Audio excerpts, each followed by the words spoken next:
Bismillahirrahmanirrahim. Assalamualaikum warahmatullahi wabarakatuh. Salam kedaulatan rakyat.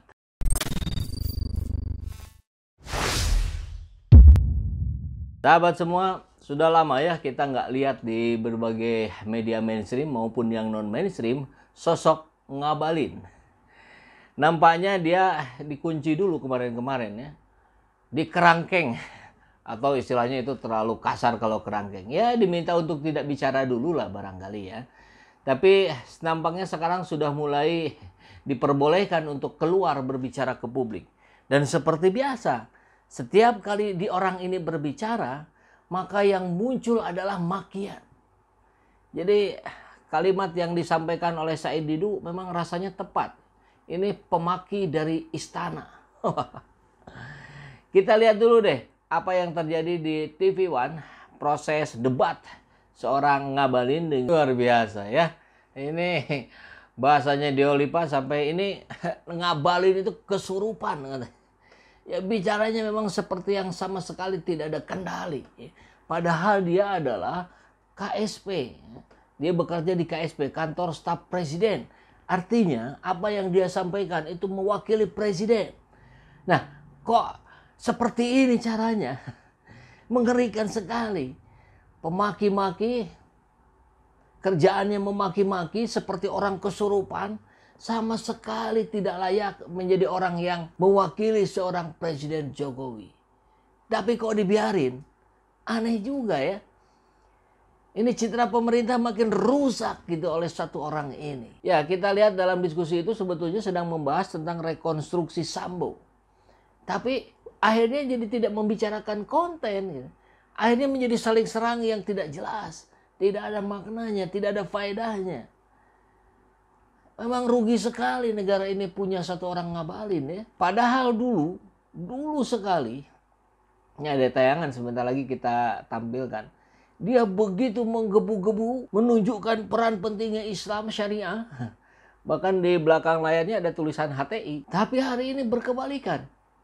Orang-orang yang ex-HTI, ex-FPI itu selalu menjadi buliannya seorang Ngabalin. Coba kita simak jejak digitalnya.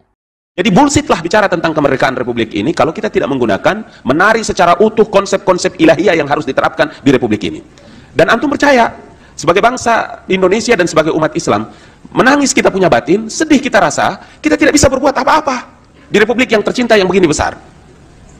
Segala macam cara, para mujahid dituduh sebagai teroris, para kita mubalik ini dituduh sebagai orang-orang yang tidak bisa berkompromi dengan Pancasila, dengan nasionalisme, dengan segala macam. Padahal ini Abu Nawas semua yang saya sepanjang sejarah saya tahu.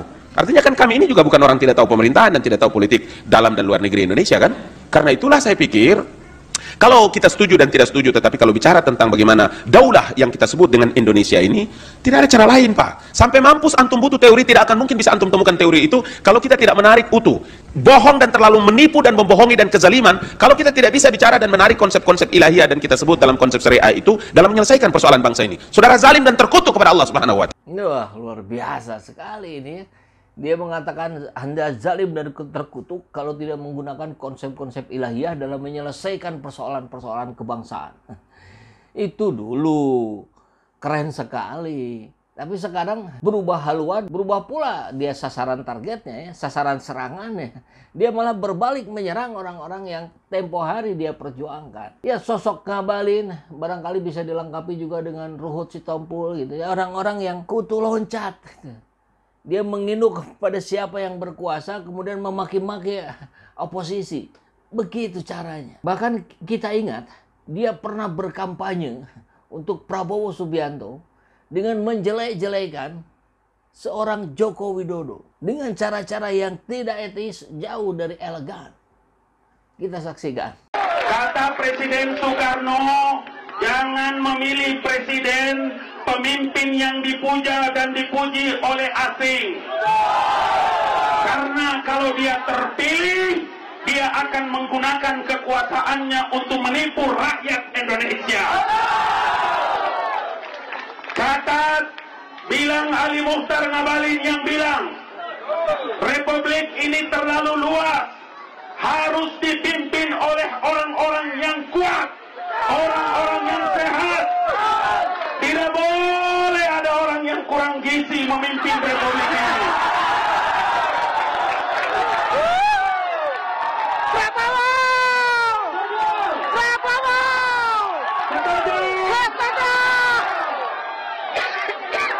Kalau Bang Ali bilang Prabowo, maka Anda semua menjawab tidak ada yang lain.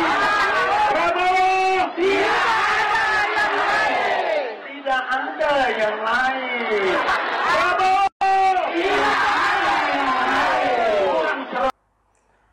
Ngeri ya, dia menggunakan postur tubuh Pak Jokowi sebagai serangan. Dan itu sungguh tidak layak. Masa Indonesia dipimpin oleh orang yang kurang gizi? Apa karena kerempeng disebut kurang gizi? Ya tidak dong. Pak Jokowi pasti gizinya sangat tercukupi itu. Memang bawaannya saja begitu. Tapi terlepas dari itu, ya beginilah gaya-gaya ngabalin yang tidak pernah santun, tidak pernah menunjukkan kesopanan. Selalu caranya dengan cara-cara yang arogan, menggunakan kekuasaan. Sungguh tidak mencerminkan umat muslim yang ada di Indonesia. Bahkan, dia saking nggak tahu malunya, ini sempat juga di roasting oleh Oki. Kita lihat juga videonya ya. Lihat ya, Oki sebegitu beraninya, sebegitu yakinnya merosting seorang Ngabalin sebagai seorang kutu loncat, sebagai seorang yang bullshit gitu ya. Sampai terakhir kan bilang nggak ada yang percaya dengan omongan manisnya Ngabalin. Tapi dia lempeng saja gitu. Nampaknya dia sudah tidak mempunyai lagi etika moral.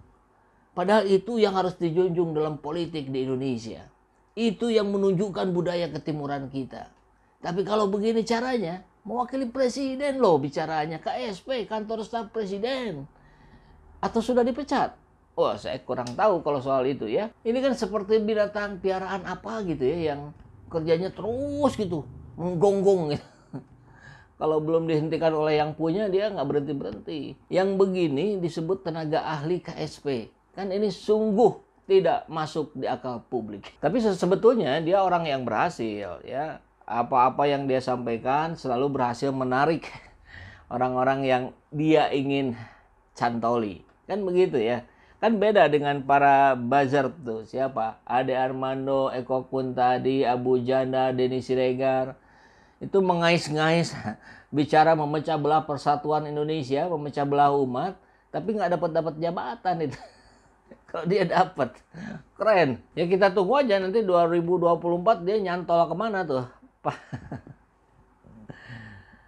Mudah-mudahan kalau Anies Baswedan terpilih menjadi presiden, kalau orang ini merapat, Ruhut Sitompul merapat, tentu gerbangnya akan sangat tinggi dan tebal.